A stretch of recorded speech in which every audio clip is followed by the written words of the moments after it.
اور یہاں پر علماء نے بڑی پیاری بات لکھی ہے، وہ کیا فرماتے ہیں؟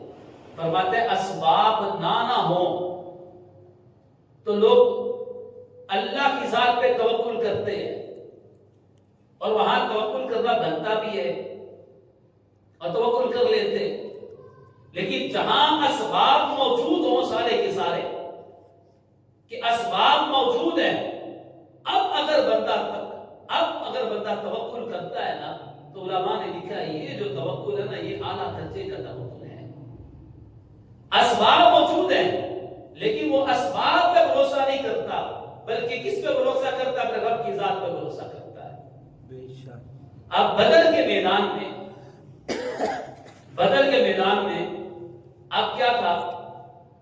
اسباب موجود ہی نہیں تھے، تو صحابہ نے اللہ کی ذات پہ توکل کیا، لیکن جب بات غزوہ حنین کی آتی ہے، وہاں اسباب پورے طور پر موجود ہیں، پورے طور پر اسباب موجود ہوتے ہیں۔ اب چاہیے تھا کہ جب اسباب موجود ہیں تو پھر اللہ کی ذات پہ توکل کیا جائے، اسباب پہ توکل نہ کیا جائے۔ لیکن اللہ کیا فرماتا ہے؟ اِنْ أَعْجَبَتْكُمْ كَثْرَتُكُمْ فَلَنْ تُغْنِ عَنْكُمْ شَيْئًا۔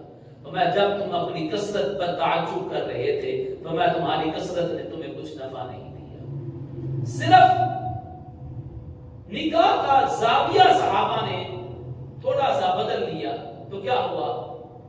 یہ سوچا تھا ہماری کثرت ہے لہذا ہم فتح پا جائیں گے، تو اسباب کے ہوتے ہوئے توکل کرنا یہ اعلیٰ درجے کا توکل ہے۔ اب کھانا سامنے پڑا ہے، اب اگر بندہ کھانا سامنے پڑا ہے، اسباب موجود ہے، اب یہ ہے کہ وہ توکل کرتا ہے اللہ کی ذات پہ، اے اللہ میں اسے کھا نہیں سکتا، اسے کھلانے والی تیری ذات ہے۔ اے اللہ اسے کھلانے والی کون ہے؟ تیری ذات ہے۔ اے اللہ تو نے مجھے یہ کھانا کھلانا۔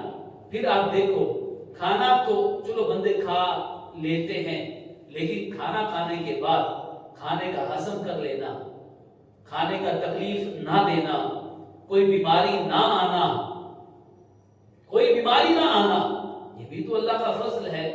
ورنہ آپ نے سنا ہوگا کتنے لوگ ہیں انہوں نے بھی کھانا کھایا اور کھانا کھا کر وہ بیمار ہوئے، فوت ہو گئے۔ یقیناً ان دعاؤں میں پیارے آقا علیہ السلام کی سکھائی ہوئی بڑی تاثیرات ہیں۔